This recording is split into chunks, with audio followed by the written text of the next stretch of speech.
এটা আমার জন্য Ayan. Hmm. Wow, it's beautiful. Ahana হাতের হ্যান্ডব্যাগটা ঘুরিয়ে ফিরিয়ে দেখল।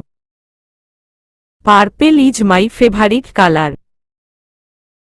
ইউ নো মমো, এর লাস্ট বার্থডেতে আমি ঠিক এরকম কালারের একটা ড্রেস নিয়েছিলাম। ওটার সাথে এটা একদম পারফেক্ট। তোমার সত্যি পছন্দ হয়েছে তো?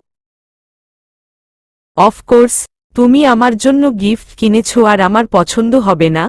How could you believe that? অহনার কথায় অয়ন বাচ্চাদের মতো খুশি হয়ে গেল। ব্যাগটা অয়নের খুব পছন্দ হয়েছে। কাল ভাইয়ার বিয়ের কেনাকাটা করছিল ও আর আম্মু, হঠাৎ করেই এই ব্যাগটা নজরে পড়ে ওর। সবচেয়ে মজার কথা হলো আম্মু এটা প্রথমে ঝুমঝুমির জন্য নিতে চেয়েছিল, কিন্তু পরে গোল্ডনের একটা দেখল, ওটা নাকি ঝুমঝুমির শাড়ির সাথে যায়, তাই আম্মু এটা আর নেয়নি।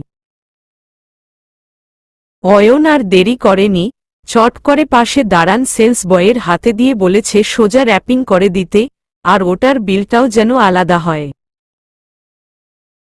অনা, ভাইয়ার বিয়েতে আমার গেস্ট হিসেবে তোমাকে কিন্তু আসতে হবে এবার, আর লুকোচুরি খেলতে পারছি না। আম্মু থেকে শুরু করে ভাইয়া পর্যন্ত আমাকে জেরা করা শুরু করে দিয়েছে। আর চুপ থাকতে পারছি না। আমি চাই আম্মু আব্বু তোমাকে সামনাসামনি দেখুক। শুধু ভাইয়া না, আমার চয়েজটাও দেখুক। আমি চেষ্টা করব অয়ন। আচ্ছা, তোমার ভাবি কি খুব সুন্দরী? না মানে তুমি যেভাবে বলছো তাতে তো তোমার আম্মু ওকে খুব পছন্দ করেন মনে হচ্ছে, তাই বললাম। সরি, শুধু আম্মু না, আমাদের বাসার সবাই আসলে ঝুমঝুমি ভক্ত। She is so beautiful and lovely person.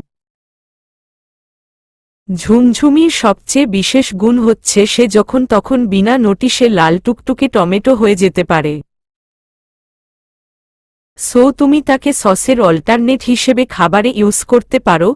Ayan হো হো করে হেসে ফেলল। ঝুমঝুমি? এটা তোমার ভাবির নাম? ওর বয়স কত? না না, সেরকম কিছু না। ওর আসল নাম হচ্ছে নিঝুম। ভাইয়া ছোট করে ঝুম ডাকে। তো আমার আবার সেই নামে ডাকা নিষেধ? ওই নামের উপর আমার ভাই আবার রেজিস্ট্রি করে অধিকার নিয়ে নিয়েছে কিনা? তো বিকল্প হিসেবে আমি কি আর করি, এই নামটা নিয়েছি। আসলে বয়সে ও তোমার চেয়েও ছোট, মাস্টার্স কমপ্লিট করেনি এখনো। ভাবি ডাকা যেত, কিন্তু ওতে কেমন যেন একটা ফর্মালিটি মেনটেইন করে ডাকছি বলে মনে হয়। ওটা আমার কাছে অস্বস্তি লাগে। তার চেয়ে এটা ভালো। কিন্তু তাই বলে তুমি আবার ওকে ওই নাম ধরে ডেকে উঠো না। ঝুমঝুমি কিছু মনে না করলেও আম্মু একদমই সহ্য করবে না। সো তুমি প্লিজ ভাবিই বলো, কেমন? বলে অয়ন একটু থামল। অনা, আমি চাই না আম্মুর মনে কোনোভাবেই তোমার প্রতি কোনো বিরূপ ধারণা হোক। আমি চাই আম্মু ঝুমঝুমিকে যেমন পছন্দ করে তোমাকেও ততটুকু পছন্দ করুক। ওহ, ইয়েস অফকোর্স। তুমি দেখো আন্টি আমাকে তোমার ঝুমঝুমির চেয়েও বেশি ভালোবাসবে, তুমি অকারণে ভয় পেও না। অহনার কথায় স্বস্তির একটা হাসি ছড়িয়ে পড়ল অয়নের চোখে মুখে। আসলে ওর বাইরে চলে যাওয়ার কাগজ প্রসেসিং হওয়া শুরু হয়েছে। অনার কাগজ নিয়ে কোনো প্রবলেম নেই। ওর এমনিতেই কানাডার সিটিজেনশিপ আছে, ওর পুরো পরিবার কানাডাতেই থাকে। অয়নও এজন্য কানাডাতেই সেটেল হবে ঠিক করেছে। বাতাসটা হঠাৎ বেশ গুমোট হয়ে উঠেছে। বৃষ্টি বোধহয় বেশ জোরে সোরেই আসছে। নিঝুম ভালো করে তাকিয়ে অরণ্যর মুখটা দেখার চেষ্টা করল। কিন্তু ও যেভাবে হেলান দিয়ে আধাশোয়া হয়ে আছে, তাতে অরণ্যর থুতনি ছাড়া কিছুই দেখা যাচ্ছে না। অরণ্য হঠাৎ এমন গম্ভীর কেন হল, কোনো একটা বিষয়ে খুব চিন্তিত বোধ হয়, কিন্তু নিঝুম হাজারবার জিজ্ঞেস করলে ওই লোকটু শব্দ করবে না এখন, সেখানে ওর কি করার আছে। এর মাঝে একদিন অভিমান করে নিঝুম ওকে বলেছিল যে, তুমি আমাকে একটুও বিশ্বাস কর না, তা না হলে আমাকে ঠিক সব বলতে। নিঝুম আসলে অত কিছু ভেবে কথাটা বলেনি, কিন্তু সেটার জন্য খুব কঠিন শাস্তি পেতে হয়েছিল ওকে। যে লোক মিটিংয়ে ঢুকলে বা কোনো বিশেষ কাজে আটকে থাকলে ফোন বন্ধ রাখলেও ঘণ্টা ২-৩ পর ওর খোঁজ নেয়, সেদিন সকাল থেকে রাত পর্যন্ত একটা ফোন দূরে থাক, একটা মেসেজ পর্যন্ত দেয়নি। মোটের উপর ফোন খুলেইনি সে। রাতে যখন এসেছে নিঝুমের রাগ করা দূরে থাক, ফোন কেন খোলেনি সেটা জিজ্ঞেস করার সাহস পর্যন্ত হয়নি। রাতে অরণ্য তেমন কথাও বলেনি, পরদিন অবশ্য একাই স্বাভাবিক আচরণ করেছিল। কিন্তু অরণ্য দুশ্চিন্তায় আছে এটা নিঝুম আজকাল ওর মুখ দেখলেই টের পায়। আর অফিসিয়াল ফোনগুলো আসলে বেশিরভাগ সময়ই হা অথবা ফিসফিস করে কথা বলে। তাই ওর অফিসের ফোন আসলে নিঝুম নিজেই এখন সরে যায় ওখান থেকে। কিন্তু আজকে খুব বেশি অদ্ভুত লাগছে অরণ্যকে, ও কি জিজ্ঞেস করে দেখবে একবার। তোমাকে একটা কথা বলি। নিঝুমের কথায় ঘোর কাটল যেন অরণ্যর। কিছু বলছ? নিঝুম জবাব না দিয়ে চুপ করে রইল। অরণ্য খাটের মাথার কাছে চুপ করে বসে আছে, আর নিঝুমের মাথাটা ওর বুকের উপর। এখন এতটা কাছে থেকে কথা বলার পর যে লোক ওর কথা শুনতে পাচ্ছে না, হয় সে গভীর কোনো ভাবনায় ডুবে আছে আর তা না হলে ওকে অবহেলা করতে চাইছে। কিন্তু দ্বিতীয় অপশনটা নিঝুমের বিশ্বাস হয় না। ঝুম, তুমি কি কিছু জিজ্ঞেস করছিলে আমাকে? গন্ডারের চামড়া। বুঝলাম না। কিছু না, তুমি আমাকে এখন আর আগের মতো ভালোবাসো না। না সরি, ভুল বললাম, একেবারেই ভালোবাসো না, নিঝুম যতটা আহ্লাদি স্বরে বলা যায়, বলল। আচ্ছা তাহলে কাকে বাসি? অরণ্য আকাশের দিকে তাকিয়ে জিজ্ঞেস করল। খুব জোরে আকাশ কাঁপিয়ে বৃষ্টি শুরু হয়েছে, দু একটা বজ্রপাত হল ভীষণ শব্দ করে। বজ্রপাতের শব্দে নিঝুমও খানিকটা কেঁপে উঠল ওর বুকের মধ্যেই, টের পেল অরণ্য। এখান থেকে মতিঝিলের উঁচু উঁচু ভবনগুলো দেখতে পাচ্ছে নিঝুম। বিল্ডিংগুলোর মাথার উপর কালো মেঘগুলো কি ভীষণভাবে অলটপালট করছে, দমকা বাতাসে সাদা পর্দাটা নাচুনি বুড়ির মতো নাচছে। এই এত অস্থির পরিবেশে অরণ্য কেমন বরফের চাইয়ের মতো থম মেরে আছে। ওর কেমন ভয়ই লাগল। কি অত চিন্তা করছে এই লোক? তুমি কাকে ভালোবাসো তা কি করে বলবো আমি? সে ফোন দিলেই তো তোমার গলার স্বর নিচু হয়ে যায়। একদম ফিসফিস করে কথা বল, তুমি কি মনে কর আমি বুঝি না? আমি ঠিকই বুঝি, তুমি তাকে আমার চেয়ে অনেক বেশি ভালোবাসো। অরণ্য কতক্ষণ হা করে তাকিয়ে থাকল। ওর ফিসফিস করে কথা বলার এই অর্থ বের করেছে ঝুম। তোমার কি মাথা খারাপ হয়েছে ঝুম? কি আলতু ফালতু কথা বলছো? আমি অন্য কাউকে ভালোবাসি? এই আমাকে চিনলে তুমি? হ্যাঁ, ওকে তুমি আমার চেয়ে বেশি ভালোবাসো, আমি জানি। নিঝুম অভিমানে গাল ফুলাল। একদম উল্টা পাল্টা কথা বলবা না নিঝুম, আমার মেজাজ এমনিতেই কয়দিন ধরে ঠিক নাই। তারপরও তোমার সামনে যথেষ্ট স্বাভাবিক থাকার চেষ্টা করি, কিন্তু তুমি এরকম করতে থাকলে হঠাৎ আমার ধৈর্যের বাঁধটা ভেঙে যেতে পারে। আর সেটা কিন্তু অরণ্যর খুব খারাপ একটা চেহারা হবে, তখন সেটা সামলাতে পারবে তো? এই শোনো, আমাকে এই সব আলতু ফালতু কথা বলে ডাইভার্ট করার চেষ্টা করব না একদম। মানুষ তখনই সবকিছু গোপন করে যখন তার কোনো পাপ থাকে। অফিসিয়াল কথা তাহলে তো আমাকে তোমার বিয়ে করাই ঠিক হয় নাই। এই অফিস তো তোমার সারা জীবন থাকবে, তো কি সারা জীবন এমন ফিসফিস করে কথা বলবা তোমার ওই গোপন প্রেমিকার সাথে? নিঝুম, স্টপ, তুমি লিমিট ক্রস করছো। করছি, বেশ করেছি। আমার অধিকার আছে কি নাই সেটা আগে বল তুমি। তুমি কি করো, কার সাথে অফিসের নাম করে ঘোরো, সব হিসাব চাই আমার। কি? অরণ্য উঠে দাঁড়ালো বিছানা থেকে। ওর খুব অপমান লাগছে। কি বলছে ঝুম? কেন ভয় পাচ্ছ যে তোমার গোপন প্রেমিকা ধরা পড়ে যাবে? নিঝুম তখনও একইভাবে বলেই যাচ্ছে। অরণ্য অবাক হয়ে গেল ঝুমের এরকম নিচু ধ্যানধারণা ওকে নিয়ে। এত লো। হতাশায় ছেয়ে গেল মনটা। For God sake, Jhum please চুপ কর, এগুলা কি শুরু করলা বেড়াতে এসে? তোমার মনে আমাকে নিয়ে এই এত বাজে ধারণা, আমার সহ্য হচ্ছে না, কষ্ট হচ্ছে। আগে ছিল না তো, কিন্তু ইদানিং তোমার আচরণে আমি ভাবতে বাধ্য হচ্ছি অরণ্য, তুমি আমাকে সেটা ভাবতে বাধ্য করছ। নীরস স্বরে উত্তর দিল নিঝুম। ওর এই শক্ত অভিব্যক্তি তীরের ফলার মতো যেয়ে লাগল অরণ্যর বুকে। এই জন্যই বলে যার জন্য কর চুরি, সেই বলে চোর। কার জন্য এত কষ্ট করে রাইসুলের কেস রি-ওপেন করাল অরণ্য? অরণ্য কোনো কথা না বলে খোলা জানালার পাশে গিয়ে দাঁড়াল।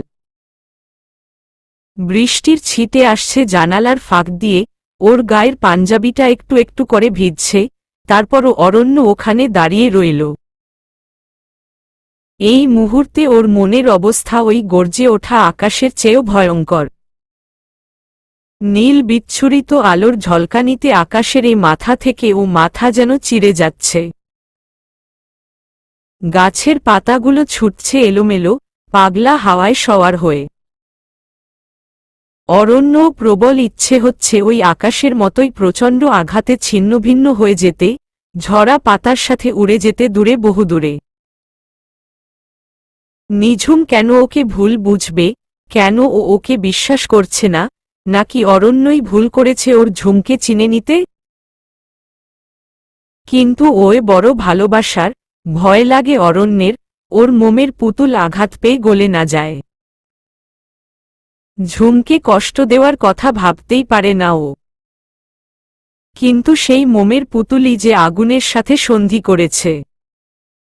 কি কিছুই বলতে পারছ না? তার মানে জবাব দেবার সৎ সাহসটাই তোমার নেই, তাই তো?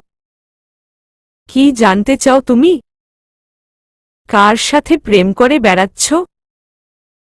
আপাতত তোমার সাথেই। আবারও তুমি কথা ঘোরানোর চেষ্টায় আছো, জানি তো। না, কিন্তু সত্যিই কি আমাকে এত অবিশ্বাস কর? নিঝুম কতক্ষণ জালে আটকে পড়া মাছের মতো খাবি খেতে লাগল, জুৎসই উত্তর খুঁজে পাওয়ার অপেক্ষায়। বিপদ দেখে অরণ্য নিজেই তাই সাহায্যের হাত বাড়িয়ে দিল। আমি একটা কেস নিয়ে খুব ব্যস্ত আছি, তাই তোমাকে সময় দিতে পারছি না, জিনিসটা গোপনীয় আর বিপজ্জনক, তাই একটু সতর্ক হয়ে কথা বলি। মিথ্যে কথা, তুমি তো বাইরের মানুষের সামনে না, আমার সামনেই লুকাও বেশি, তার মানে কি আমি তোমার শত্রু? না হলে আমার সামনে লুকাও কেন? আশ্চর্য, আমার অফিসিয়াল ম্যাটারগুলো আমি ফেরি করে বেরাবো নাকি সবার কাছে? ওগুলো তো হাইলি কনফিডেন্সিয়াল। আর আমি এই ডিটেইলসগুলো অপ্রয়োজনীয় জায়গায় বলবি বা কেন? এটা তো একটা গুরুতর অপরাধ। ও, তার মানে তুমি ওই মেয়ের কাছে এতই বিশ্বস্ত থাকতে চাও যে আমার কোনো কিছু বলা বা মনে করাই তোমার কিছু যায় আসে না? অরণ্য বুঝতে পারছে না এত অদ্ভুত কথা নিঝুমের মাথায় ঢুকল কি করে। এটা তোমার ভুল ধারণা, আমি তোমার কথার কতটা গুরুত্ব দেই তুমি জানো। এখন ওই সামান্য জিনিস নিয়ে ঝগড়া করে এই মুহূর্তটাকে তিতা করো না, প্লিজ।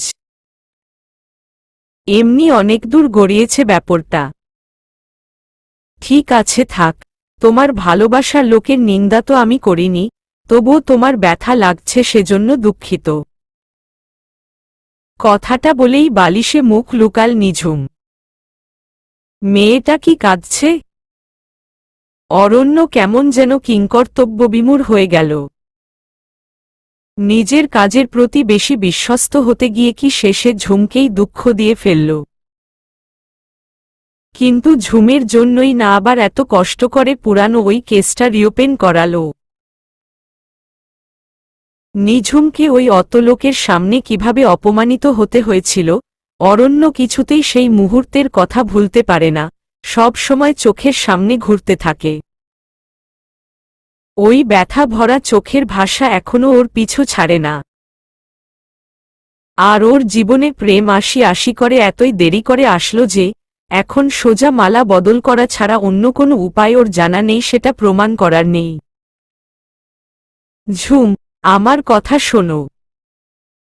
আমি কখনোই এমন কিছু করব না যার কারণে তোমার অসম্মান হয়।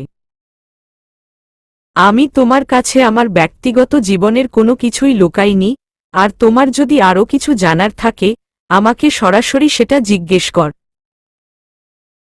এরকম উল্টা পাল্টা প্রশ্ন করে অযথা নিজেদের মধ্যেকার সুন্দর সম্পর্কটা নষ্ট করো না। আমার যা জানার আমি তোমাকে বলেছি। তুমি বলতে চাইলে বল, না হলে আর কথা বাড়ানোর দরকার নেই। নিঝুমের কথায় অরণ্য আর পারল না, এগিয়ে এসে ওর পাশে বসল। কি শুনবে, কি শুনতে চাও বল, আমি ফোনে কি বলি, কার সাথে বলি এই তো। ওকে শোনো, আমি পার্থর সাথে কথা বলি। আমি রাইসুলকে ধরতে চাই। এখন বল রাইসুল কে? রাইসুল হচ্ছে সেই লোক যে আমাদের উপর নোংরামো করার দায় চাপিয়েছিল, আর তারই ফলশ্রুতিতে আমাদের আচমকা বিয়ে করতে হয়েছে। আর এই রাইসুল অনেক বড় মাপের শয়তান। ও কোথায় থাকে, দেখতে কেমন, গুটি কতক লোক ছাড়া কেউ জানে না। ওর স্বার্থে যে কোনো ধরনের খারাপ কাজ ও করতে পারে। হিউম্যান ট্রাফিকিং থেকে শুরু করে ড্রাগস, মানি লন্ডারিং, সোনা চোরাচালান সবকিছুর সাথেই ও জড়িত। আর আমি এর শেষ দেখতে চাই। আমি ওকে ধরতে চাই। ও আমাদের প্রফেশনাল লাইফের শত্রুতাকে পার্সোনাল বানিয়েছে। তোমাকে সবার সামনে নিচু করেছে। আমি এটা কোনোভাবেই মেনে নেব না। ওকে শাস্তি পেতে হবে। অরণ্যর কঠিন গলায় বলে উঠল।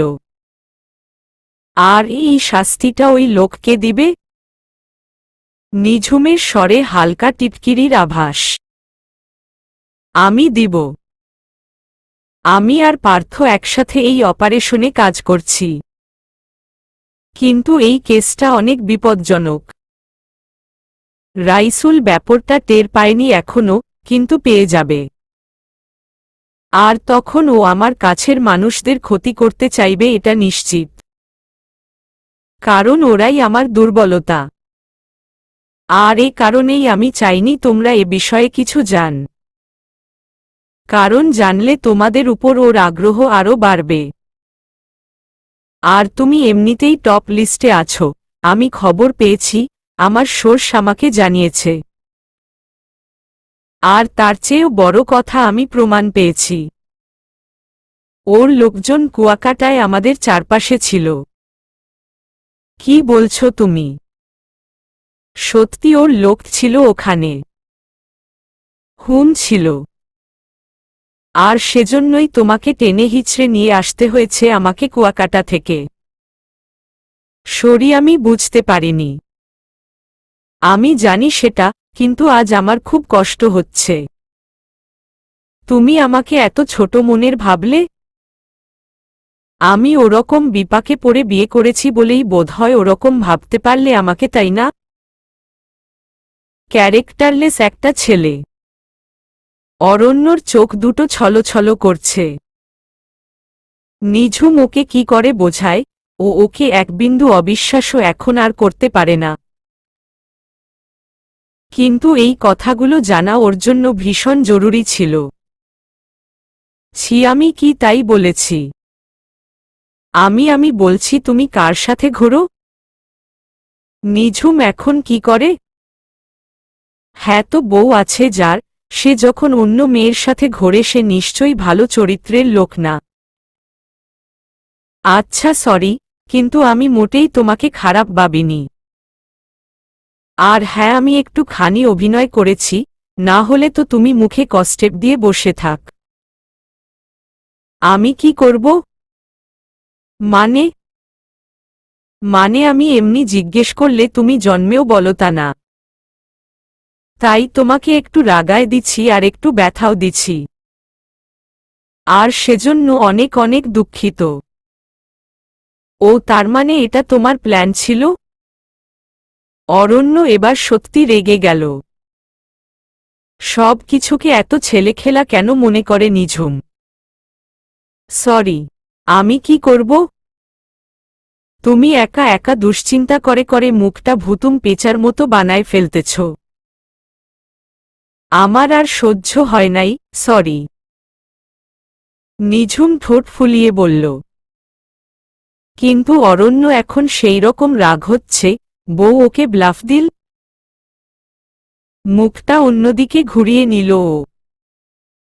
আচ্ছা, 3বার সরি। না, শরীর দরকার নাই, কিন্তু এরপর থেকে আমি অন্য মেয়েদেরকে নিয়েই ঘুরব। খবরদার, একদম না। কি খবরদার? হ্যাঁ, তোমার যা জানার তো জানস। এখন তুমি তোমার মতো আর আমি আমার মতো। এই না অরণ্য, ভালো হবে না বলছি। আমি ছাড়া আর কারে সাথে ঘুরলে আমি কি মেরে ফেলবা আমাকে? না, নিজেই মরে যাব। খবরদার ঝুম, আর একবার এমন ফালতু কথা বললে চর খাবা। আমি আর বলবো না তো, তুমি অন্য মেয়ের কাছে যাবা আর আমি মরব, ইটস ফাইনাল। চুপ। আর একটা কথা না। এই চ্যাপ্টার এখানেই বন্ধ কর। অরণ্য গমগমে গলায় বলে উঠল। ওর স্বরে নিঝুম ভিতরে একটু কেঁপে উঠল। কি রাগিরে বাবা, হুলো বেড়াল একটা। আচ্ছা সরি, বললাম তো। আমি সরি চাইনি, ওটা তুমি তোমার কাছে রাখো। আচ্ছা তাহলে একটু আদর কর, এই একটু খানি। 2 আঙ্গুলের মাথা দিয়ে এক চিমটি বানিয়ে অরণ্যর মুখের সামনে তুলে দেখালো নিঝুম। বাঁচতে চাইলে আমার কাছ থেকে 500 হাত দূরে থাক। দূরে থাকলে তো এমনি মরে যাব, তার চেয়ে আমি আদর করি, বলেই নিঝুম চট করে অরণ্যর গালে একটা চুমু দিয়ে দিল। অরণ্য কিন্তু সেই চুপ করে বসেই রইল। আজ নিঝুম ওকে নানাভাবে ব্যথা দিয়েছে, শেষ পর্যন্ত যে কথাগুলো ও বলতে চায়নি সেগুলোও বলেছে। কাজটা একদম ঠিক করেনি নিঝুম। আচ্ছা, আমি কান ধরব? কেন? এই যে তুমি রাগ করে আছো। আমার খুব কষ্ট হচ্ছে। সত্যিই কষ্ট হচ্ছে? সত্যিই হচ্ছে, বিশ্বাস কর। খুব কষ্ট হচ্ছে। আর কখনো এরকম করো না ঝুম, বারবার কষ্ট পেতে থাকলে দেখবা হুট করে তোমার অরণ্য একদিন হারিয়ে গেছে। এই না প্লিজ, আর কোনোদিনও বলবো না। এটাই প্রথম আর এটাই শেষ। হুমম। কি হুম্ম? তুমি কি এখনো আমার উপর রাগ করে আছো? জানি না, তবে আমি বেশিক্ষণ তোমার উপর রেগে থাকতে পারি না। কাজেই তুমি চিন্তা করো না, আমি সামলে নিব। একটা দীর্ঘ নিঃশ্বাস ফেলল অরণ্য। আমাকে একটু বুকের মধ্যে নাও না, আমার কষ্ট হচ্ছে এখন, আমার একদম উচিত হয়নি। এবার নিঝুমের অনুরোধটা আর ফেলল না অরণ্য। নিঝুমকে বুকের মধ্যে নিয়ে ওর কপালটা নিজের গালের সাথে চেপে ধরে বসে থাকল। রাইসুল ওর ঝুমের কিছু করবে না তো? নিঝুমকে ও রক্ষা করতে পারবে তো? আরও জোরের সাথে নিঝুমকে নিজের বুকের মধ্যে চেপে ধরল ও। শফিকদের অনুষ্ঠান শেষ হতে হতে প্রায় 10টা বেজে গেল। ওরা বের হল 10:30 পরে। রাস্তায় নেমে মেজাজ খারাপ হল অরণ্যর। আজকেই অয়নের গাড়িটা নেওয়া লাগল। এখন এই বৃষ্টি কাদার মধ্যে সিএনজি, ট্যাক্সি কিছু পাওয়াই ভাগ্যের ব্যাপার। অনেকক্ষণ দাঁড়িয়ে থেকে শেষে একটা রিকশা পেল ওরা। অয়নকে ফোন দিতে ও জানালো ও বাসায় চলে এসেছে। ওরা ইচ্ছা করলে বাসায় এসে বাকিটা পথ গাড়িতে যেতে পারে। না, আজকে চল পুরোটাই রিকশায় যাই। অনেকদিন রিকশায় চড়ি না। আর ভিজে তো আমরা এমনিই গেছি। চল, কিন্তু ঠান্ডা লাগলে সব দোষ তোমার। রিকশায় বসে ভারী বৃষ্টির ফোঁটা, ভেজা প্লাস্টিকের পর্দা আর সাথে হঠাৎ হঠাৎ দমকা বাতাস, সব মিলিয়ে দুজনের বেশ নাকানিচুবানি অবস্থা। শেষতক হাল ছেড়ে দিল দুজনেই। অরণ্য রিকশাওয়ালাকে বলেই বসল, মামা তোমার পর্দা আর ধরে রাখতে পারছি না। উড়ে গেলে আমি দাম দিয়ে দিব। দাম দিয়ে দিবে শুনে রিকশাওয়ালাটা এক গাল হাসল। তারপর বলল, 2 কোনা হুডের মধ্যে গুইজা দেন, ওরবে নানে। অরণ্য তাই করল, আর পারছে না ও। ধরে রাখতে রাখতে হাত ধরে আসছিল, আর চোখ মুখ ভিজে একাকার।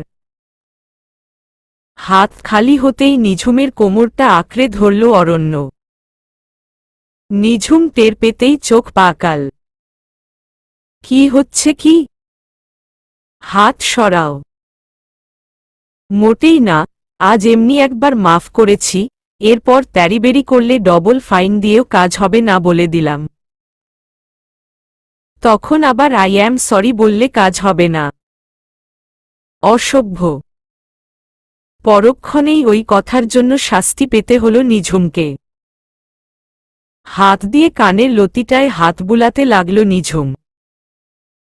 পাজি লোক একটা, আমার কান খেয়ে ফেলল। তার পরক্ষণেই ওর ঠোঁট দুটো ব্ল্যাক হোলে হাওয়া হয়ে গেল। আম্মু, আপুর বিয়েতে আমি 3টা ড্রেস নিব। আশু, নিঝুমের বিয়ের শাড়িগুলো সুটকেসে তুলতে তুলতে বলল। আচ্ছা নিবি। আর একটা শাড়ি। ঠিক আছে। কিন্তু তোমার বোন সে আসছে না কেন? কত বাজে খেয়াল আছে কারো? আপু আসছে, কথা হয়েছে আমার। অশু ফোন টিপতে টিপতে বলল। আপু এখন তার রাজকুমারের সাথে রোমান্সে ব্যস্ত, আর আম্মু আর ফুপিটা কিচ্ছু বোঝে না। অবশ্য ওরা তো আর আসল খবর রাখে না। বিয়ে আপুর জিজুর সাথে কবেই হয়ে গেছে। খালি অনুষ্ঠানটাই বাকি আছে। একা একাই হাসতে হাসতে আবার নিঝুমের ফোনে একটা কল দিল ও। 3বার বাজল, কিন্তু ধরল না কেউ। আপু তুই রাস্তাঘাটে কত রোমাঞ্চ করিস? ফোনটাও ধরিস না। ঠাস করে ফোনটা টেবিলে রাখল আশু, নিঝুমের সাথে একটা জরুরি কথা আছে ওর। ব্রি করে শব্দ হতেই দুজনে কেঁপে উঠল একটু। পরক্ষণেই বুঝল নিজেদের কারো ফোন বাজছে। কিন্তু দুজনের কারুরই এখন আর সেই মুড নেই। অন্ধকার রাতের ঠান্ডা ভিজে হাওয়ায় ঝাপটে বসে আছে দুজন দুজনকে। বৃষ্টি আগের থেকে একটু ধরে এসেছে। আশু নইলে আম্মু কেউ একজন ফোন দিচ্ছে। হু বলেই অরণ্য, আবার নিঝুমের ঠোঁটে ডুব দিল। পর্দাটা এখনো আছে ভাগ্যিস। নিঝুম পর্দার কোণা আঁকড়ে রইল শক্ত করে। কি ভুল করেছে আজ এই লোককে খেপিয়ে দিয়েও। সব সুদে আসলে উসুল করছে। অরণ্য, আমরা বাইরে আছি। তো বাসা কোথায় পাবো বল? তুমি তো আমার বাসায় যেতে চাও না। বাসার দরকার নাই, শুধু তুমি দুষ্টুমি বন্ধ কর। তার মানে কি? ভালোবাসার দরকার নাই? তাহলে আমরা থাকব কোথায়? অরণ্য, দুষ্টুমি কম। আবার কথাগুলো হারিয়ে গেল দূরে কোথাও, গান হয়ে সুরের মাঝে মিশে গেল। ঘুম থেকে উঠেই আশুর মেজাজটা খারাপ হয়ে গেল। ধুর, সেই বৃষ্টি। রাফিকে কল করল, কোনো খবর নাই। এই ছেলেটার নাক মুখ ও আজ ভাঙবে। ওর আজকে নোট ফেরত দেওয়ার কথা ছিল ফিজিক্সের, কিন্তু এত বৃষ্টি হলে কি করে ও কি করবে? আজকে নোট না পেলে 2 দিন পরে ওদের টেস্ট পরীক্ষা, ও শিওর ডাব্বা মারবে। আপুর সাথে কথা বলা দরকার একটা বিষয়ে, কিন্তু আপুকে একাই পাচ্ছে না ও। কাল অদিয়া আপু ফোন দিয়েছিল, আপুদের পরীক্ষার রুটিন দিয়েছে। ওদের বিয়ের 2 সপ্তাহ পরেই পরীক্ষা শুরু হবে। আপু তো পড়াশোনা একদম ছেড়েই দিয়েছে, কিচ্ছু করে না। ওর নিজের অবস্থা আরও খারাপ। কাল রাত্রে নিজের রুমে জায়গা নেই, রঙের টিন দিয়ে ভরা। জিজু ছিল তাই ওখানে শোয়াও সম্ভব ছিল না। শেষ পর্যন্ত ড্রয়িং রুমের ডিভানে শুয়েই রাত কাটিয়ে দিতে হয়েছে আশুকে। মশারি না টানিয়ে গুড নাইট লাগিয়েছিল, কিন্তু মশার হাত থেকে বাঁচতে পারেনি, হাতটা পুরোই লাল হয়ে গেছে। হঠাৎ সমস্ত রাগ ওর এই মশার উপরে গিয়ে পড়ল। নিঝুম ঘুমের মধ্যে পাশ ফিরতেই একজোড়া হাত ওকে বুকের সাথে মিলিয়ে পিষে ফেলতে লাগল। এত বাড়াবাড়ি ভালোবাসায় দম আটকে আসছে তখন ওর। কাল সারারাত ভালোবাসার অত্যাচার চলেছে, ঠিকমতো ঘুমাতেই পারেনি ও, চোখ খুলতেই জান বের হয়ে যাচ্ছে। অরণ্য, প্লিজ ছাড়ো, ফ্রেশ হতে হবে। রাতে আম্মু কি যেন বলবে বলছিল, এখন উঠে তাড়াতাড়ি ব্রেকফাস্ট ধরতে হবে, নইলে আম্মু আবার ডাকতে চলে আসবে। নিঝুমের কথায় অরণ্য হেসে ফেলল। কিন্তু কথা সত্য। গুড মর্নিং মিসেস অরণ্য রহমান বলেই আবার অরণ্য ওর চুলের মধ্যে ডুব দিল। অরণ্য, প্লিজ ছাড়ো। উত্তরে অরণ্য ওর ঠোঁট দুটোকে আলতো আদর দিয়ে দিল নাকের মাথা দিয়ে। এই ছোট্ট মিষ্টি আদরগুলো এমনিতে ওর খুব প্রিয়, কিন্তু আজ প্রথমবারের মতো কেন যেন ভালো লাগল না। অরণ্যকে বলতেও বাধছে, ওর কেমন গা গুলোচ্ছে। অরণ্যর ঠোঁট দুটো ওর ঠোঁটের উপর চেপে বসতেই কেমন অন্ধকার করে এল চারদিক। অরণ্যর হাত দুটো আবারও অবাধ্য হয়ে উঠছে, কিন্তু নিঝুম এই মুহূর্তে অত্যন্ত ভঙ্গুর অবস্থায় আছে, যে কোনো মুহূর্তে ভূমিকম্প শুরু হতে পারে। ওর কেমন গলা, বুক সব জ্বলছে। নিঝুম জোর করেই অরণ্যর কাছ থেকে নিজেকে ছাড়াল। কি হলো? ওরকম করছো কেন? বলেই আবার জোর করে ওর ঠোঁটে ঠোঁট ডুবাতে গেলেই প্রচণ্ড এক ধাক্কা খেয়ে হতবাক হয়ে গেল অরণ্য। ঝুমের চোখে মুখে 1 সেকেন্ডের জন্য প্রচণ্ড ঝলকে উঠা রাগ দেখে থমকে গেল ও। পরমুহূর্তে ওকে ঠেলে সরিয়ে দিয়ে হুড়মুড় করে বাথরুমে ছুটল নিঝুম। অরণ্য ছুটল পিছন পিছন। কি হল? বমি হচ্ছে কেন? পেটে কোনো সমস্যা হল? জানি না, কাল রাতে রিকশাতেও কেমন যেন লাগছিল। বলতে বলতে আবারও আরেক দফা ওয়াক ওয়াক করে বমি করল নিঝুম।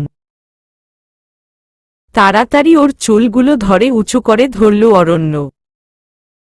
মেয়েদের চুল বাঁধা যে এত ভয়ঙ্কর কাজ এই প্রথম অনুভব করল ও। মেয়েদের চুল এই প্রথম বাঁধল ও।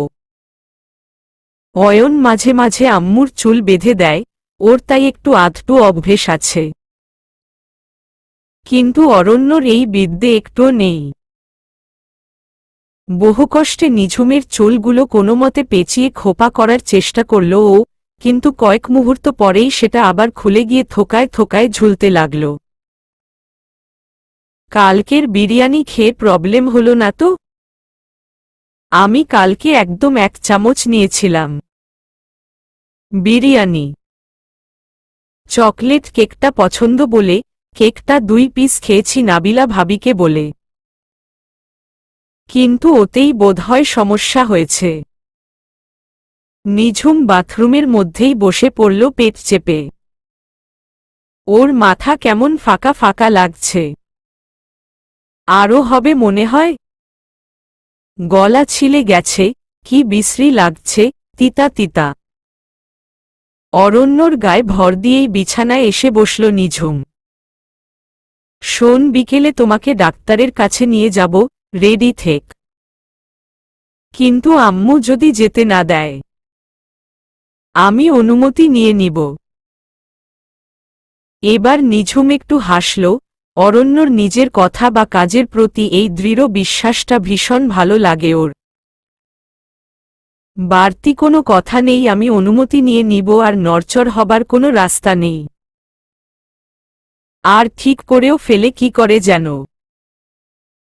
অরণ্য ওকে রেখে গোসলের জন্য তোয়াল নিতেই মুখ গোমরা করে ফেলল নিঝুম।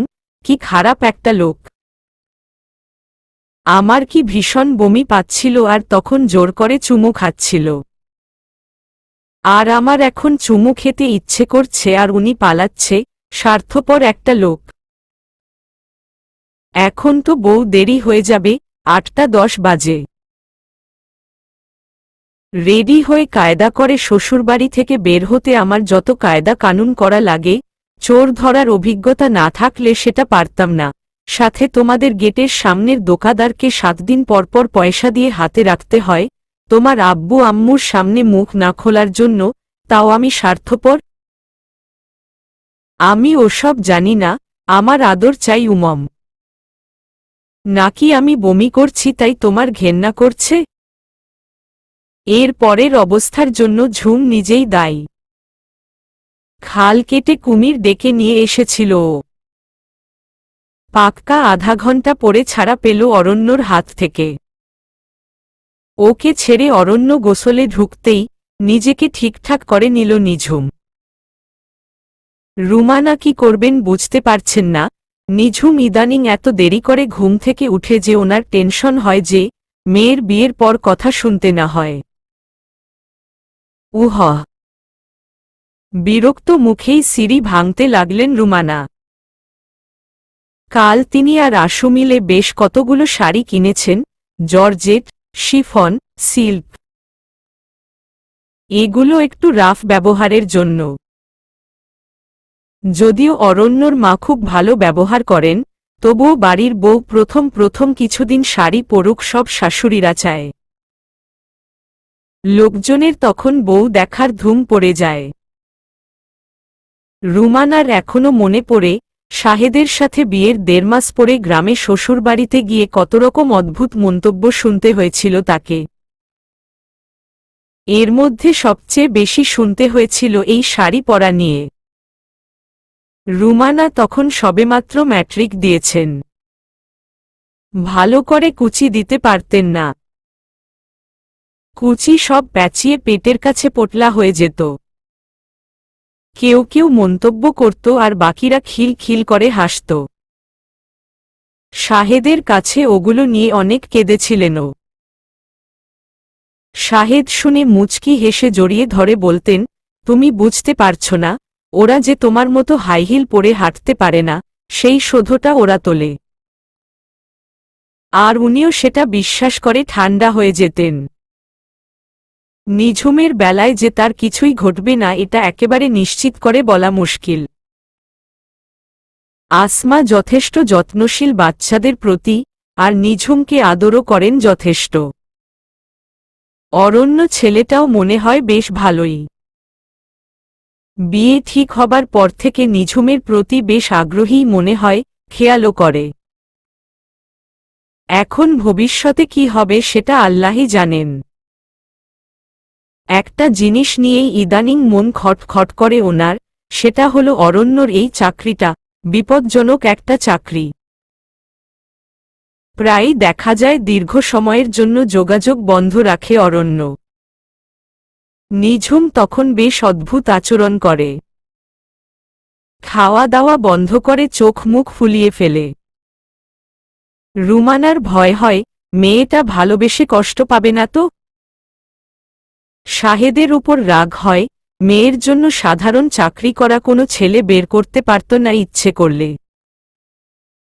আর কিছুদিন দেরি করলে হয়তো ফাহিমকেই পাওয়া যেত। মেয়ে এর চেয়ে অনেক সুখে থাকত। এত টেনশন করতে হতো না। নিঝুমের রুমের দরজায় দাঁড়িয়ে যথারীতি মেজাজ খারাপ হল রুমানার। আর 10-12 দিনও নাই ওর বিয়ের, অথচ এখনো নাকে তেল দিয়ে ঘুমাচ্ছে ওই মেয়ে। আম্মু আপু গোসলে ঢুকেছে, সেই জন্য পুরো রুমের দরজা বন্ধ কেন রাখতে হবে শুনি? আগে তো এসব বাজে জিনিস কখনো করতে দেখিনি। আপু তেলাপোকা ভয় পায় তো, তাই এখন বাথরুমের দরজা খুলে রেখে গোসল করে, যাতে তেলাপোকা দেখলে ভো দৌড় দিতে পারে। তোরা দুই বোন যে এসব উদ্ভট বুদ্ধি কোত্থেকে পাস? যত সব বাজে জিনিস। এখন এগুলো ধর একটু, নিঝু দরজা খুললে এগুলো ওকে দেখতে বল। যেগুলো ওর পছন্দ হয় রেখে বাকিগুলো মানুষকে দিয়ে দিব। জো হুকুম জাহাপনা। আশু তাড়াতাড়ি শাড়িগুলো নিয়ে নিল রুমানার হাত থেকে। এখানে নামবি তুই? ইদানিং আশুকে তুই বলে অরণ্য। ঝুমি বলেছে আমি তুই বলি, তুমিও বলতে পারো, তুই ডাকটা অনেক কাছের মনে হয়। হ্যাঁ এখানে হলেই হবে জিজু, থ্যাঙ্কস। না প্লিজ থ্যাঙ্কস বলিস না, আজকে আবার তোর জন্য বেঁচে গেলাম, না হলে তো একদম আম্মার হাতে ধরা পড়ে যেতাম। হিহি ওরকম হলে কেমন হতো জিজু? খুব খারাপ, এই কয়দিন চেষ্টা করব আর না আসার। হ্যাঁ এই কয়দিন দেখাদেখিটা দিনের বেলা বাইরে করলে আর সমস্যা হবে না তোমাদের, আর আমারও মশার কামড় খেতে হবে না। আশু ওর হাত দেখালো অরণ্যকে। আর তাছাড়া ফুপিরা চলে আসবে এর মধ্যেই, এত লোকের মধ্যে তোমাদের লুকোচুরি খেলা কঠিন। ধরা পড়ে যেতে পারো যে কোনো সময়ে। আমরা এই সময়টাকে খুব মিস করব পরে, জানিস আশু। এরপর হয়তো 1000 রাত আমরা একসাথে নিশ্চিন্তে নিজেদের রুমে ঘুমাবো, কিন্তু এই লুকোচুরি দিনগুলি এমন যে আমাদের নাতিদের কাছে বলার জন্য এটা একটা ট্রেজার হয়ে থাকবে আমাদের কাছে। হুমম আর এই ট্রেজার আইল্যান্ডের একমাত্র দারোয়ান হলাম আমি। হিহি। আশুর কথায় অরণ্য হো হো করে হাসতে লাগল। ডাক্তার বেশ উৎফুল্লিত চেহারা করে ওদের ব্যাপারটা খুলে বললেন, সেই সাথে 100% কনফার্ম হওয়ার জন্য নিঝুমের ইউরিন টেস্ট, ব্লাড টেস্ট আরও কি দিলেন। খবরটা শুনে ওরা ঠিক কি রিয়াকশন দেখাবে বুঝতে পারছে না। সব তালগোল পাকিয়ে যাচ্ছে অরণ্যর।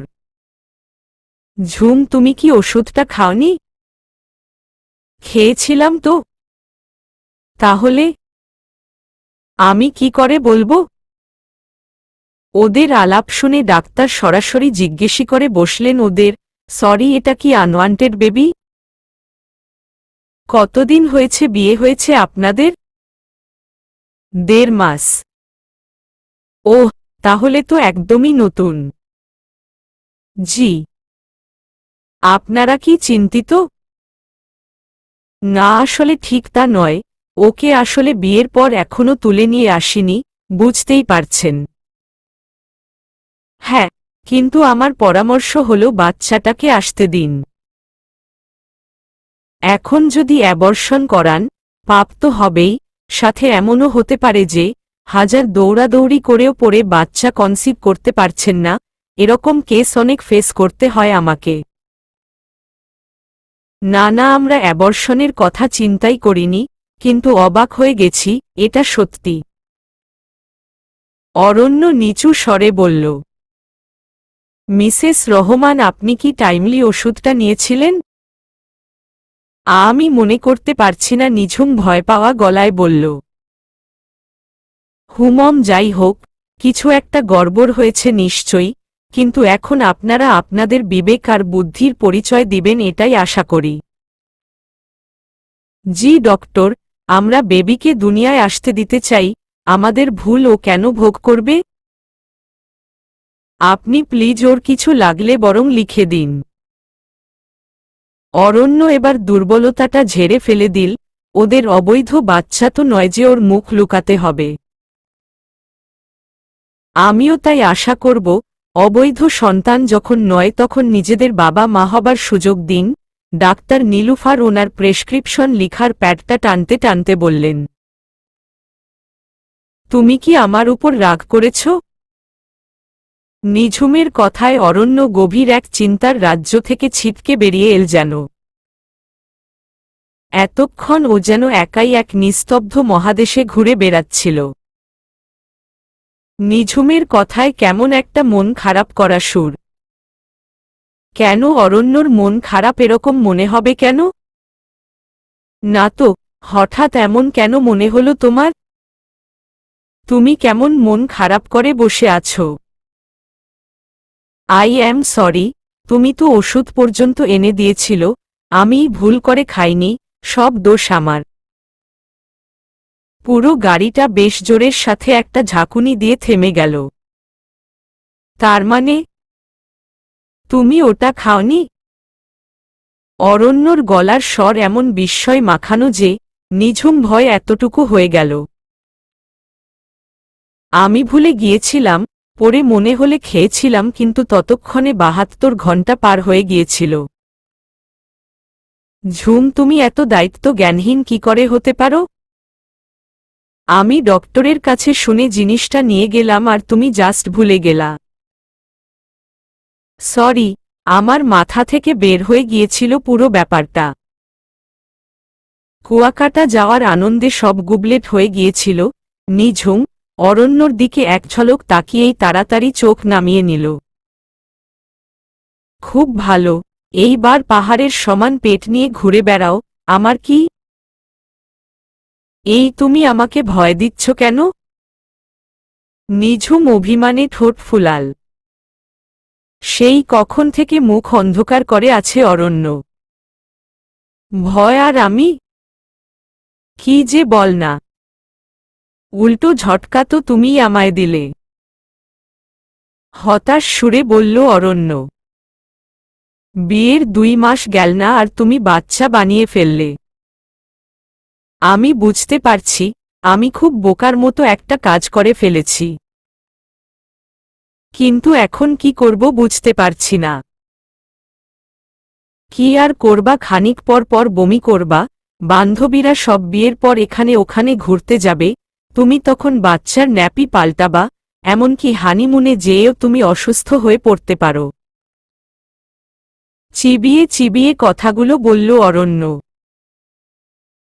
মানুষ বিয়ের ২-৩ বছর পর বাচ্চা কাচ্চার চিন্তা করে, আর আমার এমন কপাল, হানিমুনের আগে বাচ্চার দুধ আর প্যাম্পার্সের হিসেব করতে হবে। নিঝুম অরণ্যর মুখের দিকে তাকিয়ে রইল হাঁ করে। এগুলো অরণ্য বলছে? নিঝুমের মনে হল এই অরণ্যকে ও চিনে না। অরণ্য কি ভীষণ রাগ হয়ে গেছে? একদিকে দুশ্চিন্তা, অন্যদিকে অরণ্যর গম্ভীর মুখ দেখে নিঝুমের খুব কান্না পাচ্ছে। কিন্তু এখন কান্না করলে যদি অরণ্য মনে করো যে ও ইচ্ছে করে এমন ঢং করছে। আস্তে করে চোখের কোণে আসা পানিটা আঙ্গুলের মাথা দিয়ে মুছে নিল নিঝুম। ওদের বাবু হবে এটা শুনে যে কেউ খুশি হবে না, সেটা ও জানে। কিন্তু অরণ্যের কাছ থেকে এমন রাফ ব্যবহার ও আশা করেনি। ভুল ওর একটু হয়ে গেছে, কিন্তু অরণ্যর আচরণ দেখে মনে হচ্ছে যে নিঝুম জেনে বুঝে সব করেছে। কী রকম রাগ রাগ হয়ে কথা বলছে, আর একবারও তাকাচ্ছে না ওর দিকে। সিগন্যাল গাড়ি থামলে একটা বাচ্চা মেয়ে এসে কয়েকটা বকুল ফুলের মালা নিয়ে এসে দাঁড়াল। ওকে দেখে অরণ্য এমনভাবে গ্লাস উঠালো যে নিঝুমের মাই লাগল। অরণ্য আর একটা কথাও বলছে না।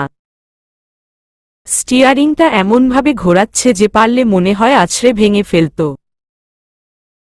নিঝুমের খুব ইচ্ছে হচ্ছিল বকুল ফুলের মালাগুলো নিয়ে খোপায় আটকায়, কিন্তু মানুষ ভাবে একার হয় আর এক।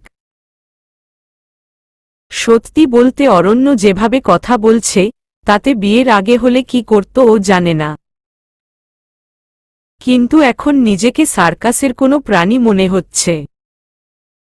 ডাক্তারের সামনে যাই বলুক অরণ্যর আচরণ বলে দিচ্ছে এই বাচ্চা ওর চাই না। আচ্ছা 2 বছর পরে না হয়ে এখন হচ্ছে, তাতে সমস্যাটা কোথায়? নিঝুম গাড়ির জানালার দিকে মুখ করে বসে আছে, চোখে চোখ পড়লে যেখানে মনের মেঘ দেখা যায় সেখানে ভুল স্বপ্ন দেখার মাসুল ওকে দিতে হবে বইকি। এক ফোঁটা পানিও ও আর মুছল না। অরণ্য জানল না চোখের কোল বেয়ে এঁকেবেঁকে বয়ে চলা নদীটা নিঃশব্দে কি কঠিন এক প্রতিজ্ঞা করে বসল। ঘ্যাচ করে গাড়ির ব্রেক কষতেই চমকে চোখ দুটো খুলল নিঝুম। চোখট খুলেই অবাক হয়ে গেল। এটা তো ওদের বাসা নয়, অরণ্যদের বাসা। এখানে নিয়ে আসল কেন অরণ্য? অরণ্য কাকে যেন ফোন করল, সব কিছুর অ্যারেঞ্জমেন্ট কি বাসায় করা সম্ভব হয়েছে? ওরা এক্সপার্ট তো। দেখ কোনো ভুলচুক হলে কিন্তু আমি কাউকে স্পেয়ার করব না, সোজা মামলা ঠুকব। অরণ্য কথাগুলো কেমন ফিসফিস করে বলছিল ফোনে। নিঝুমের কেমন ভয় ভয় লাগল, অরণ্য কি বাচ্চাটাকে মেরে ফেলবে টেলবে নাকি? কিন্তু ডাক্তারের সামনে তো বেশ স্পষ্ট করেই বলল যে বেবিকে ওরা রাখবে। তাহলে ওর সিক্সথ সেন্স বলছে সামনে খারাপ কিছু একটা হবে। মনটা কেমন যেন এক অজানা আশঙ্কায় কেঁপে উঠল ওর। নিঝুম, ভিতরে এসো। আম্মুর সাথে একটু দেখা করে যাও, বলেই অরণ্য গাড়ি থেকে নেমে দাঁড়াল। নিঝুমের একটুও যেতে ইচ্ছে হচ্ছিল না, কিন্তু এখন এমন পরিস্থিতির সৃষ্টি হয়েছে যে না বলার কোনো রাস্তা ওর নেই। মনের ইচ্ছার বিরুদ্ধেই অরণ্যর পিছু পিছু শাশুড়ির রুমের সামনে গিয়ে দাঁড়াল ও। আসমা এসে নিঝুমের সামনে দাঁড়িয়ে অবাক হয়ে গেলেন। মেয়েটার চেহারা এমন হয়ে আছে কেন? নিঝুম মামনি কি হয়েছে তোর? এরকম দেখাচ্ছে কেন? তুই কাঁদছিলি নাকি? শাশুড়ির কথায় ভেতরে ভেতরে একটু ঘাবড়ে গেল নিঝুম। এখন মামনিকে কি বলবে ও? সত্যি বলবে অরণ্য যা যা বলেছে ওকে গাড়িতে বসে বসে? নিঝুম কি বলবে বুঝে উঠার আগেই অয়ন এসে ওকে ঝামেলার হাত থেকে বাঁচিয়ে দিল। ঝুমঝুমি একটু এদিকে এসো, আমি তোমাকে একটা জরুরি জিনিস দেখাবো। আমার একটু সাহায্য দরকার তোমার।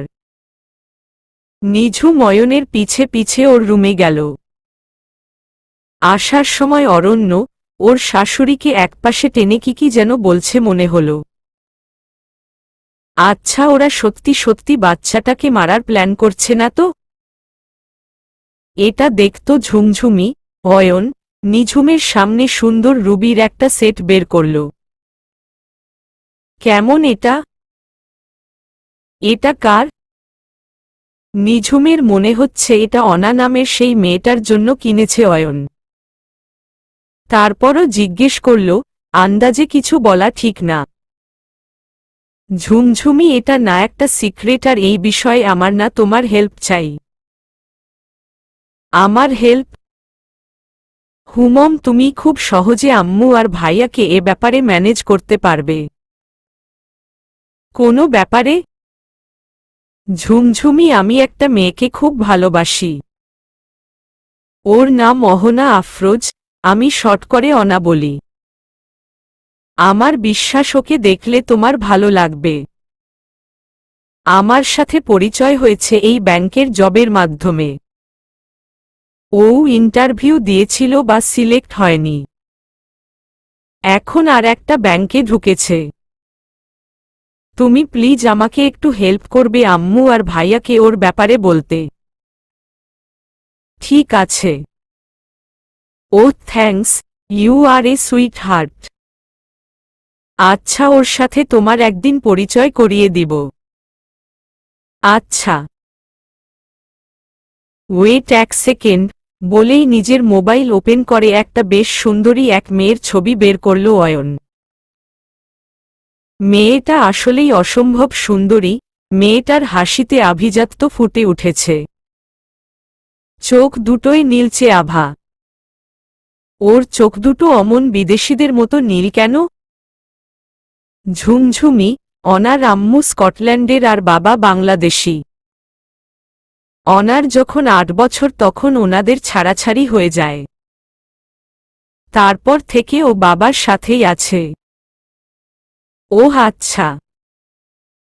নিঝুমের এই মুহূর্তে আসলে কোনো কিছুতেই ভালো মন বসছে না, ও কোনোমতে হেসে ব্যাপারটা সামলাল।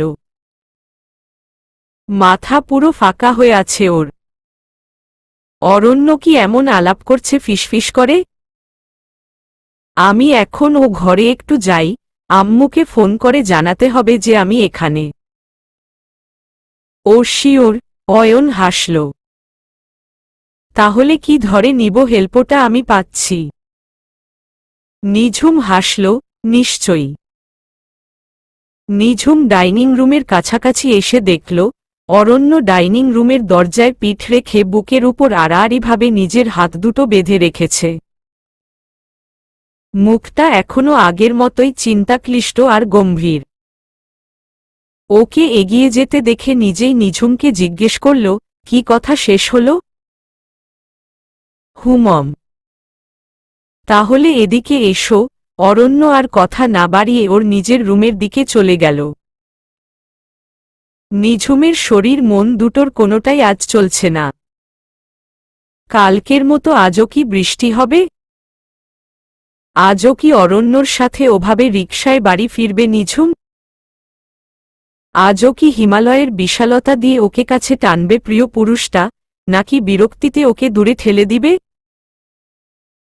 নিঝুমের থেকে থেকে ফুপিয়ে কাঁদতে ইচ্ছে হচ্ছে।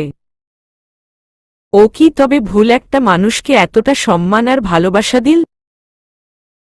অরণ্য কি তবে ওই বিশেষ চেহারার পিছে নিজের সত্যিকারের চেহারাটা লুকিয়ে রেখেছিল এতদিন? আরে ঝুমঝুমি, কি ব্যাপার?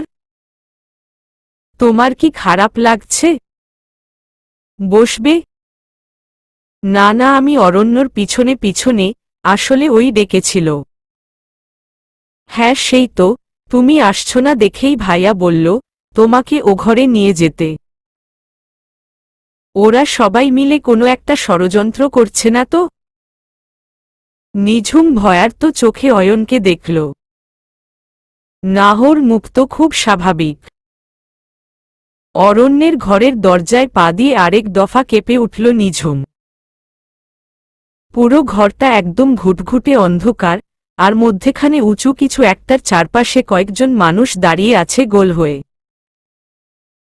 নিঝুমদের আসতে দেখে ওখান থেকেই থামতে বলল অরণ্য। এরপর একদম নিঝুমের কাছে এসে মোমবাতিটা জ্বালাল।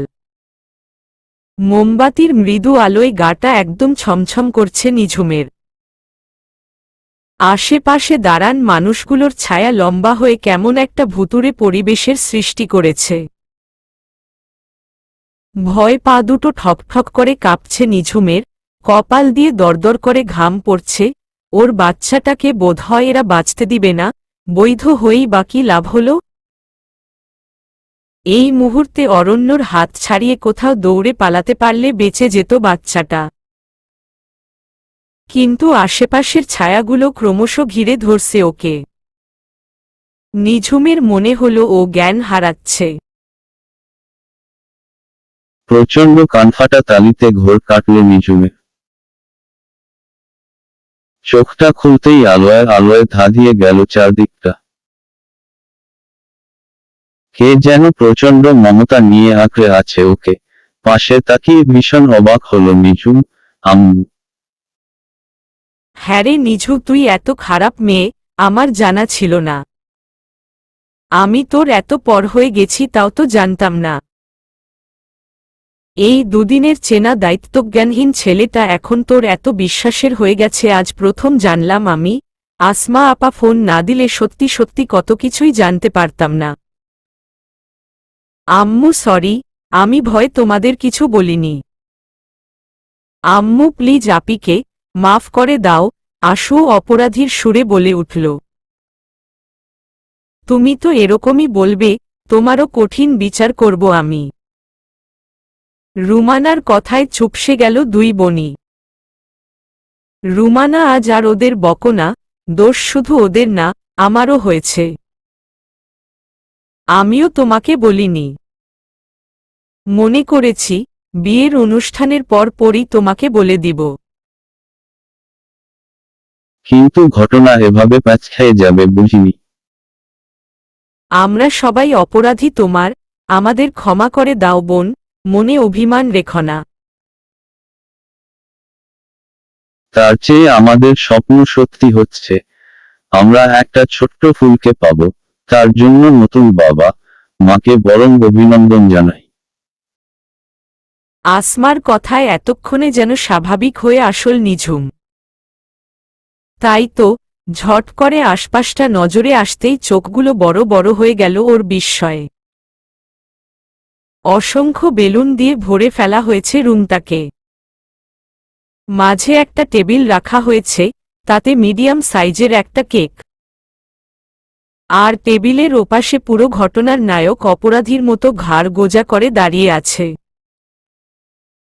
রুমানার কথাগুলো খুব লেগেছে বোঝা যাচ্ছে অরণ্যর মুখ দেখে, কিন্তু নিঝুমই বা কী করতে পারে।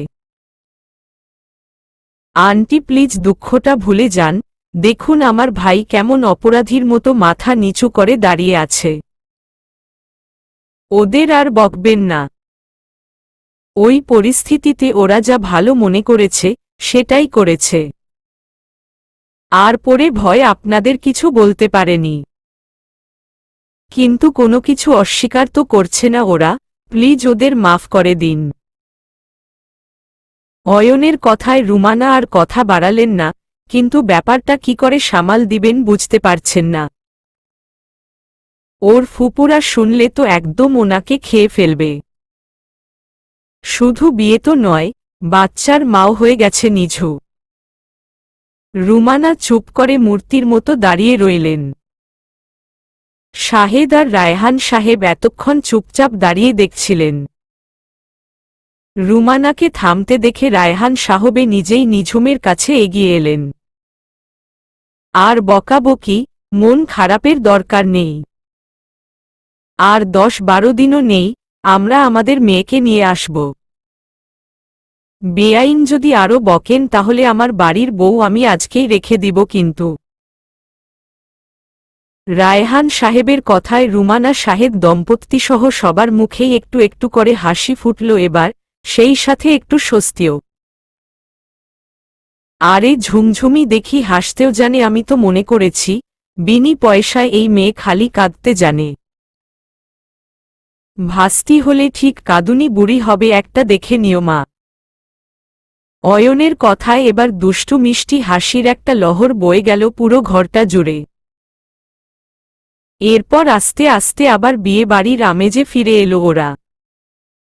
হাসি ঠাট্টায় বাকিটা সময়টা পার করল পরিবার দুটো।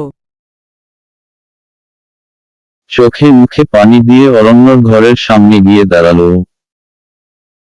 আজ এত কিছু হলো একসাথে, তারপরও কেমন যেন শান্তি শান্তি লাগছে নিঝুমের। পরিবারের কাছ থেকে কোনো কিছু লুকিয়ে রাখা যে কি কষ্টের, আগে জানা ছিল না ওর, বিশেষ করে বাবার কাছ থেকে কোনো কিছুই লুকাতো না ও কখনো। আর এতদিন এত বড় একটা বিষয় গোপন ছিল ওদের কাছ থেকে, খুব বেশি করে নিজেকে অপরাধী মনে হচ্ছিল নিজেকে নিঝুমের। খুব বেশি মন খারাপ। খুব বেশি কষ্ট দিয়ে ফেলেছি আমার ঝুমকে? গমগমে এই কণ্ঠস্বরের সাথে জোরে সোরে উষ্ণ পানির এক ঢল আসছে বুঝতে পেরে আকাশের দিকে মুখ ঘুরাল নিঝুম। অরণ্যর কথাগুলো এখনো কানে বাজছে ওর। তবে যাই হোক, ওর বাবা মাকে রেখে বাচ্চার পিতৃত্ব যে স্বীকার করেছে এই ঘের। আর ওর মাও সুযোগ পেয়ে অরণ্য আর ওর পরিবারকে কম কথা শোনায়নি ভদ্র ভাষায়। সেই সুবাদে ওকে দু চারটে কথা শোনালে সেটুকু ওকে হজম করতে হবে বইকি। একদম পুরো দোষটাই অরণ্যর কাঁধে চাপালে তো হবে না। আমার বউটা আজ অনেক দুঃখ পেয়েছে, আমি জানি। কিন্তু আজকে একটু কান্না কান্না মুখটা দেখার লোভ হচ্ছিল, পিছন থেকে জড়িয়ে ওর কানের পিছনে মুখ লুকাল অরণ্য। তারপর ওর তলপেটটার উপর খুব আস্তে করে নিজের হাত রাখল। সরি ঝুম। বিস্ময় শব্দ করতে ভুলে গেছে নিঝুম, বলে কি এই লোক। কিন্তু তুমি তো গাড়িতে বসে আমাকে কত কিছু বললে, কি পরিমাণ আপসেট ছিলে। নিঝুমের গলাটা ধরে এলো। সত্যি বলছে না, সময় বুঝে ভোল পাল্টাল বুঝতে পারছে না ও। আর তুমি তাই বিশ্বাস করলে? আমাকে তোমার এত খারাপ মনে হয়? তুমি জানো আমার ওই কথা শুনে কি আনন্দ হচ্ছিল? অরণ্যর কথায় এবার একটু হকচকিয়ে গেল নিঝুম। অরণ্যর আনন্দ হচ্ছিল। আসলে তো ওরও খুব আনন্দ হচ্ছিল ওই কথা শুনে। মা হবে শুনলে কি কোনো মেয়ের কি দুঃখ হয়? জানে না ও। তবে অরণ্যর কথায় দুঃখ আর ভয় দুটোই হচ্ছিল ওর। কিন্তু এখন মনে হচ্ছে দুঃখ আর ভয়ের বদলে রাগ আর অভিমান এসে ভর করছে ওর উপর। ওকে নিয়ে অতটা সময় তাহলে অভিনয় করা হয়েছে আর কখনো কথা বলবে না অরণ্যর সাথে। কিন্তু ওই যে স্বভাব, খুব বেশি সময় রাগ করে থাকার অভ্যাস তো ওর নেই। আর অরণ্যর সামনে একেবারেই পারে না। ঠিকই একটু পরে গলে গিয়ে অরণ্যর বুকের মাঝে মুখ লুকাল নিঝুম। এই ভাইয়া, এখানে না দাঁড়িয়ে নিজের রুমে যা। এখান থেকে তোদের এই মান অভিমান শুনতে শুনতে আমার কান পচে গেল। অয়নের টিটকিরিতে কান চেপে অরণ্যর ঘরে আসল ওরা। আচ্ছা অরণ্য, তুমি সত্যি রাগ হবা না যখন আমি পাহাড়ের সমান পেট নিয়ে তোমার সামনে ঘুরে বেড়াবো? তখন তো আমাকে তোমার আর ভালো লাগবে না। পাগল, তুমি এখনো ওই কথা ধরে বসে আছো? আমি তো দুষ্টুমি করছিলাম, তোমাকে খেপাবো বলে। ওই পাহাড়টা তো আমার পৃথিবী ঝুম, ওর ভিতরে একটা আমি দিন দিন বড় হব, হাসব, খেলব। ওটা আমার সবচেয়ে নিরাপদ স্থান, ওকে আমি কি করে ঘৃণা করব? তাহলে কথা দাও আর কখনো এমন করে আমার সাথে অভিনয় করবে না। চেষ্টা করব। না, চেষ্টা নয়, কথা দাও। কথা দিলে যদি রাখতে না পারি, তাই চেষ্টা করব তোমার সাথে আর অভিনয় না করার। এখন ঝটপট একটু আদর দাও তো, বলেই নিজের কপালটা বাড়িয়ে দিল নিঝুমের দিকে। খুব যত্ন করে অরণ্যর কপালে একটা চুমু দিল নিঝুম। মানুষের অনুভূতিগুলো কি দ্রুত পাল্টাতে পারে? ও কি করে অরণ্যকে ভুল বুঝল, ওর নিজের মাথাতেই সেটা এখন আসছে না। ঝুম, জানো, আজ না আমি খুব খুশি হয়েছি যখন তুমি গাড়িতে বসে কাঁদছিলে। তুমি এক সেকেন্ডে কেমন করে আমার বাবুর মা হয়ে গেলে ঝুম। তুমি তো একবারও ভাবলে না যে তুমি এখন থেকে আর অন্যদের মতো যা ইচ্ছা করতে পারবে না। সবচেয়ে বড় কথা, তুমি একবারও বললে না যে মা হওয়া যদি অপরাধ হয়, তাহলে ওর জন্য সবচেয়ে বড় দোষী হলাম আমি। তুমি না একটা পাগল আছো সত্যি। আমি না জানো ভাবছিলাম যে তুমি আমাদের বেবিটাকে রাখতে দিবে না, অ্যাবর্শন করিয়ে ফেলবে। তার মানে আমি খুব ভালো অভিনেতা কি বল?